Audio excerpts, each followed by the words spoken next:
Mbote na biso ndeko na nga oza koyoka ngai. Toza kobeta lisolo ya mokanda ya 1 Samuel 1 kobanda na molongo ya liboso. Pe toza kokita tina 15 te ya solo. Toyebi lisolo yango malamu soko yebite kende kotanga na Biblia ekozala malamu po awa toza na likambo ya temps. Mais tokoyeba kososola ngo na mokuse nini esili kozala. Ezalaki na mobali moko kombo na ye Elkana. Ye azalaki na basi mibale moko kombo na ye Penina pe mususu na kombo ya Ana. Penina azalaki na bana oyo mususu azalaki na bana te. Yango ezalaki pasi tango nyonso bien que Elkana bana kolinga Ana makasi. Ana kolinga makasi abana kopesa toujours ba portion moi likolo koleka ya Penina. Ete ezalaki penza pasi pona Ana. Mais azalaki kolembate, azalaki tango nyonso mutu na mabondeli ndeko na ngai. Yango pesa kosenga yo zalaka mutu na mabondeli na situation nyonso nzamba lebito kumisa kaka ye ndeko na ngai. Na kobeta kelelo likambo epote zo kosala biso pasi mingi ete ya solo bandeko ya solo makambo za kotambola malamu te baza komona ete ko bazali abandonné pa na nzambe te nzamba abandona kate kola yebi tango na yo. Bible bina biso na Ecclésiaste 3 molongo na ngwa liboso abi tango na tango ezana likambo na yango esalemaka. Alleluya. Nakanisa na kolobela ndeko moko ndeko na ngai yokanga malamu nzamba tika kabana na ete. Ana oyo abane koyika mpiko abane kosalela 1 Thessaloniciens 5:17 abandai ko salela yango kobondela kana moma o esengeli abandai ko zala moto na mabondeli ala imbaki ata mokete yango pesengeli yo zala na yango ndeko na ngai nzambe ne pesaka makambo nzambe na pesaka mabota nzambe na pesaka mosala nzambe na pesaka mokanda nzambe na pesaka likambo songolo yende ezali biso te ezali moto moko te songo te ezali ne nzambe ndeko na ngai ekoya peut-être à partir ya moto moko mais nzambe nde azali na origine ya nyonso. Hallelujah. Moto aza kokosa na likambo moko songolo lobala soki okoki kopesa ngai ya solo lelo na lala te ou bien lobi na lala te pendant 7 jours ete ya solo moto na kokoka te mais soko lobi na nzambe ete ngala ngi na lala 7 jours te na vanda ka boye nzamba za capable kosala yango soka boko sala yango puisque ayemi pona nini okoki na niveau na te kosenga likambo yo. Hallelujah. Nzamba za nzamba kotikala nzambe na inga yo comprendre yango. Ana ayebaki na kolela tia kendaki na Silo epai ya solo bakutanaki na Eli mokonzi kuna zalaki prêtre grand prêtre sacrificateur azali kotala mwasi ndenge za kobondela bi oza kolela nini moto na masumu kasi ya solo ana lobite naza kolela pamba te naza mwasi oya pamba te naza mwasi ya mabondeli kasi ya solo pasi na ngai na koluka likambo oyo nzamba za kopesa ngai teti sikoyo ko juge ngai boye te kotala ngai boye te kasi ezali ete ya solo pasi na ngai ndeleki na likambo za kotungisa na ngai ndeko na ngai likambo kotungisa ko zalaka libota te aba pesi biso exemple ya libota mais ezaka peut-être libota te likambo kotungisa peut-être mokanda oyo za koluka zo kozwa te eko ozala solo musala oza koluka zo kozwa yango te eza oyo oza koluka zo kozwa yango te po sunga bana na yo ezali situation ya bana na oyo baza tango nyonso ba maladif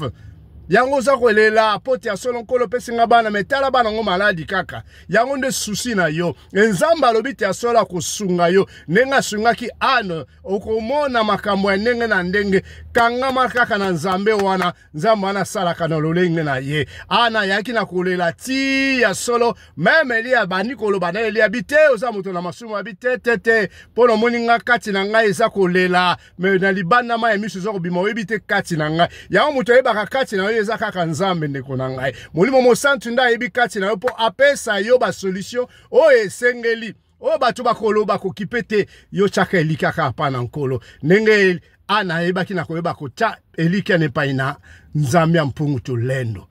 achake elikia pe asolo asela kozwa mwana o yalingaki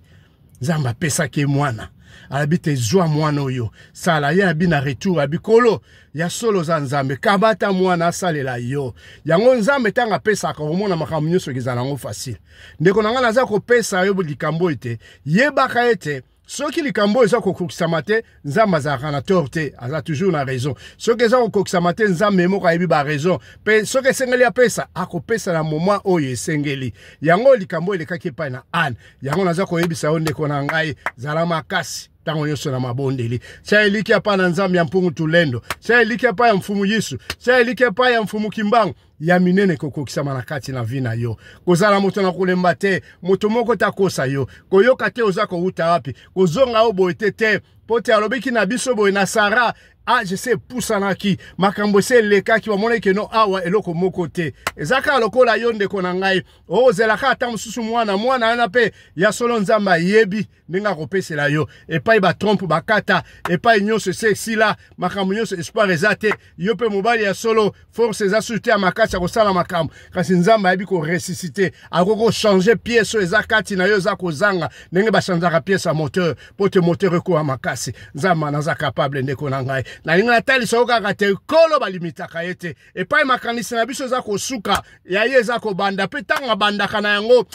kenda kana ngo tina suka na lingo comprendre nzambe oyo nzambe aza malamu ndeko na ngai atika kabao ya yete tika te oche like epai na ye okozwa o ezali posa na yo mosalo za koluka nzamba kopesa sejour oza koluka nzamba kokokisa makambo ozo kolinga commerce na yo bonga nzamba koyeba kokokisa yango kaka elike epai na ye poto soko kepa mosusu bakopesa ba contrôle makila okokoka yango te ndeko na ngai bano bakosila na kokufa bandeko no bakosila na kokufa kaka na contrat buzoba okosigner wana mais pas nzambe situation za malamu na lingi yo comprendre yango po yebisa ndeko mosusu otindela ya video yo a comprendre que situation na ye nzamba koyeba kosala solution kopesa solution poto azali nzambe yango na ngana koyebisa yo kaka sha elike pa na nkolo nene ana chake elikia eta yaki na kasi na mabondeli ayeba na kosala 1 Thessaloniciens 5:17 babi na biso ko bondela katango nyonso sengeli na 3h du matin soko sengeli ko bondela telema bondela na 1h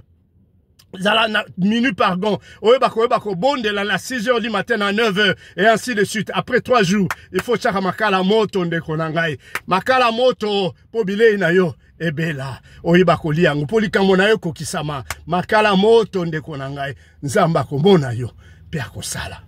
potazali nzambe akokisaka posa bana na ye yango ne yango kolobela yo sala yango pe okomona zala makasi elonga izali na nzela na yo